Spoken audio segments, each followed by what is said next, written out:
Hello दोस्तों, आज हम हमारे चैनल पे देखेंगे अगला जो टॉपिक है वो देखेंगे राजस्थान की जलवायु के बारे में। तो देखो, राजस्थान की जलवायु के बारे में हम पढ़ते हैं तो उसमें देखते हैं, हम सबसे पहले देखते हैं कि मानसून क्या होता है। तो मानसून होता है अरबी भाषा के मौसम शब्द से बना हुआ शब्द है जिसका अर्थ होता है पवनों की दिशा। जो मानसून मौसमी पवने जिनकी दिशा मौसम बदलने के साथ बदल जाए का उदाहरण होता है। मानसून का अध्ययन करने वाला प्रथम विद्वान अल मसूदी था। अब देखो, हमें वायुमंडल क्या होता है। पृथ्वी के चारों ओर गैसों का जो आवरण है वो वायुमंडल कहलाता है। अब है वायुदाब। नेक्स्ट, वायुदाब वायुमंडल पर लगने वाला दाब या भार ही वायुदाब कहलाता है।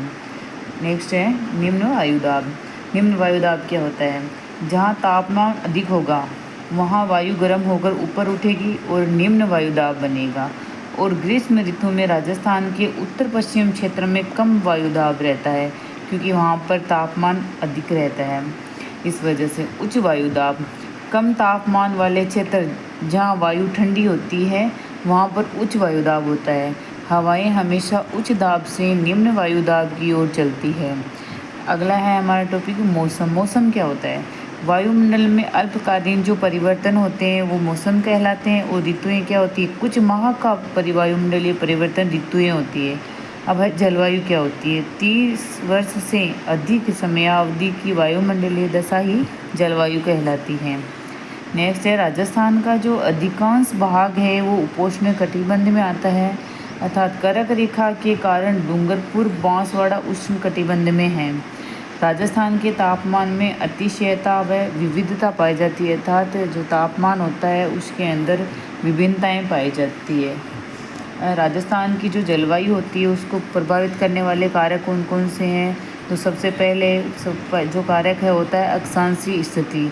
जो राजस्थान का अधिकांश भाग होता है वो उपोष्ण कटिबंध के अंदर आता है। कर्क रेखा राजस्थान के दक्षिणी भाग से गुजरती है, इसकी वजह से। अब नेक्स्ट जो कारक है वो है अरावली पर्वत की स्थिति।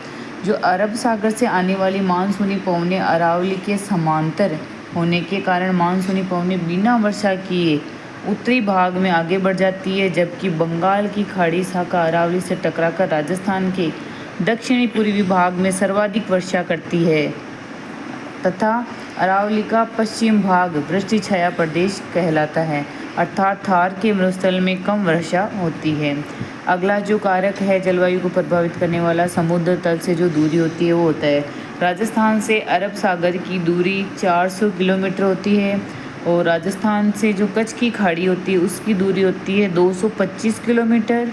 राजस्थान से जो खंभात की खाड़ी है उसकी दूरी होती है 275 किलोमीटर और राजस्थान से बंगाल की जो खाड़ी होती है उसकी 2900 किलोमीटर डिस्टेंस होती है।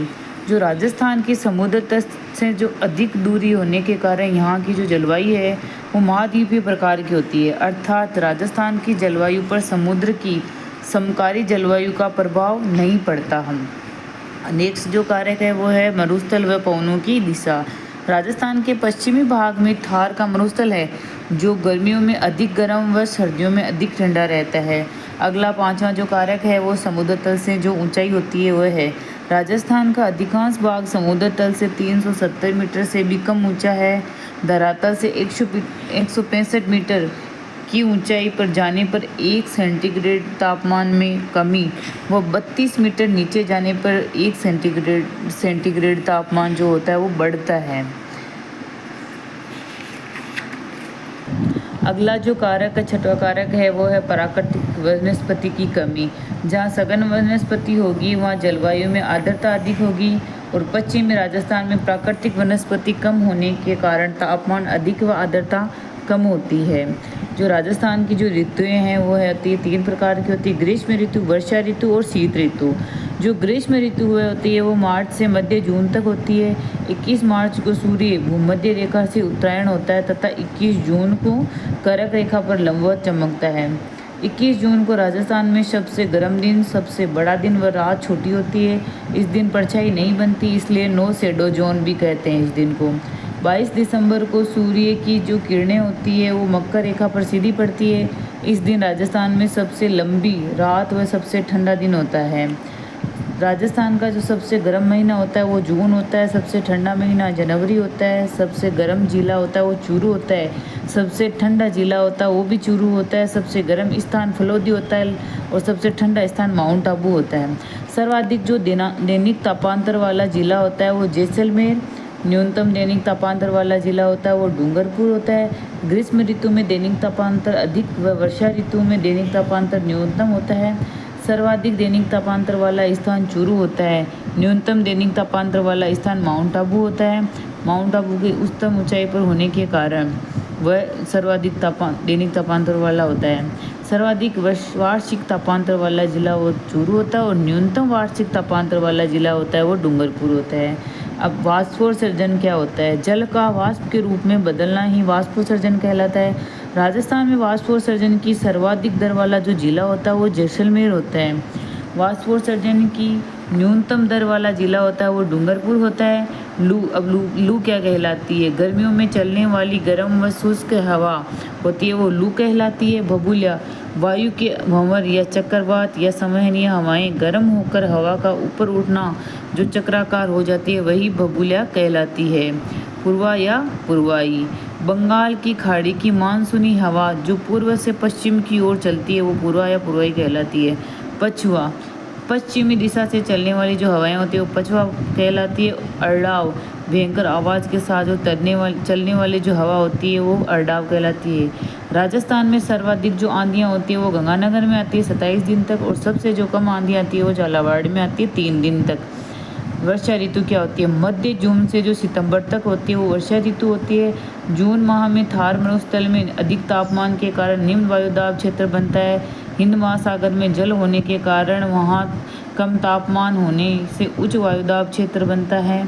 हवा हमेशा उच्च वायुदाब से निम्न वायुदाब की ओर चलती है। अब है फेरल का नियम क्या होता है? दक्षिणी गोलार्ध की मानसूनी पवनें कोरियोल्स बल के कारण उत्तरी गोलार्ध में अपनी दाहिनी ओर मुड़ जाती है। यही होता है फेरल का नियम होता है। ये हवा दक्षिण पश्चिम से उत्तर पूर्व जो पश्चिम है उससे लेके उत्तर पूर्व की ओर चलती है, इसे दक्षिण पश्चिम मानसून कहते हैं। दक्षिण पश्चिम मानसून की 2 शाखाएं होती है, अरब सागर की शाखा और बंगाल की खाड़ी की शाखा। जो अरब सागर की जो शाखा होती है वो केरल के जो मलाबार तट है उससे प्रवेश 1 से 5 जून तक करती है। यह शाखा राजस्थान में बांसवाड़ा मानसून का प्रवेश द्वार से 17 जून के आसपास प्रवेश करती है। अरावली की जो पहाड़ियाँ होती है वो इस मानसून के समानांतर होने के कारण राजस्थान में कम वर्षा होती है। अरब सागरीय मानसून की राजस्थान में दिशा दक्षिण पश्चिम से उत्तर पूर्व होती है। ये एग्जाम में काफ़ी बार पूछा गया क्वेश्चन है। और इस जो अरब सागर की जो शाखा होती है इससे राजस्थान में केवल 10% वर्षा होती है। जो बंगाल की खाड़ी की शाखा होती है उसमें राजस्थान में जो सर्वाधिक वर्षा होती है वो 90% होती है। राजस्थान में झालावाड़ से ये प्रवेश करती है और अरावली पर्वतमाला से टकराकर ये राजस्थान के दक्षिणी पूर्वी भाग में ही वर्षा करती है। उत्तर पश्चिमी भाग में अरावली का वृष्टि छाया प्रदेश होने के कारण बहुत कम वर्षा होती है। इस मानसून शाखा में नमी अधिक होती है। बंगाल की खाड़ी मानसून की राजस्थान में दिशा होती है वो दक्षिण पूर्व से उत्तर पश्चिम होती है। और जो नोट क्या है, अरब सागरीय शाखा तथा बंगाल की जो खाड़ी की शाखा है उन दोनों का मिलन धर्मशाला हिमाचल में होता है। दक्षिणी पश्चिमी मानसून से राजस्थान में वर्षा का जो अवरोही क्रम है वो यानी जो घटता हुआ क्रम है वर्षा का वो दक्षिणी पूर्वी जिलों से उत्तर पश्चिमी जिलों की तरफ होता है। सबसे अधिक वर्षा दक्षिणी पूर्वी जिलों में होती है। राजस्थान में जो सर्वाधिक आर्द्रता वाला स्थान है वो माउंट आबू होता है और वो सर्वाधिक आर्द्रता वाला जिला है वो झालावाड़ है। राजस्थान में न्यूनतम आर्द्रता वाला तो फलोदी और सबसे शुष्क स्थान जैसलमेर है। सर्वाधिक वर्षा वाला स्थान माउंट आबू, सर्वाधिक वर्षा वाला जो जिला है वो झालावाड़ है। न्यूनतम वर्षा वाला जो स्थान है वो तो सम जैसलमेर है और न्यूनतम वर्षा वाला जो जिला है वो जैसलमेर है। राजस्थान में जो औसत वार्षिक वर्षा है उसका मान 57.5 सेंटीमीटर होता है। ये इम्पोर्टेंट क्वेश्चन है, ये एग्जाम में बार बार पूछा जाता है। राजस्थान में जो वर्षा की अनिश्चितता असमानता है अर्थात राजस्थान में वर्षा समान नहीं होती है। राजस्थान में वर्षा की वृद्धि उत्तर पश्चिम से दक्षिण पूर्व होती है। 50 सेंटीमीटर वर्षा रेखा राजस्थान को 2 समान भागों में बांटती है, जबकि जो 25 सेंटीमीटर वर्षा रेखा है जिसको समवर्षा रेखा कहते हैं वो राजस्थान के उत्तर पश्चिमी मरुस्थल शुष्क अथवा तथा अर्धशुष्क को 2 भागों में बांटती है। पश्चिमी राजस्थान में वर्षा कम होने के कारण क्या क्या है? कम वनस्पति, अरावली की स्थिति, गर्म व शुष्क हवा जिससे आर्द्रता घट जाती है। अब है शीत ऋतु, अक्टूबर से जो फरवरी होती है उसके अंदर शीत ऋतु होती है। शीत ऋतु में सूर्य भूमध्य रेखा से दक्षिणायन होता है। 22 दिसंबर को सूर्य मकर रेखा पर चमकता है, तब उत्तरी गोलार्ध में तापमान कम होने के कारण उच्च वायुदाब केंद्र बनता है, वह हिंद महासागर में निम्न वायुदाब बनता है। अब है नेक्स्ट है मानसून प्रत्यावर्तन काल क्या होता है। अक्टूबर से जो मध्य दिसंबर के मध्य मानसून वापस लौटता है। लौटते हुए मानसूनों की पवनों की जो दिशा होती है वो उत्तर पूर्व से लेकर दक्षिण पश्चिम की ओर होती है। लौटते हुए मानसून से कोरोमंडल तट जो तमिलनाडु में है उसमें भारी वर्षा होती है। अगला हमारा टॉपिक है माउट। शीत ऋतु में भूमध्य जो सागरीय चक्रवात होते हैं जिनको हम पश्चिमी विक्षोभ भी बोलते हैं के कारण उत्तर पश्चिमी राजस्थान वर्षा होती है, यही माउट है। मावट का उद्गम भूमध्य सागर से होता है। मावट को गोल्डन ड्रॉप सुनहरी बूंदे भी कहा जाता है, जो रबी की फसलों के लिए लाभदायक है। सर्वाधिक लाभान्वित फसल गेहूँ, चना, सरसों होती है, जिससे मावट से जिनको फ़ायदा होता है।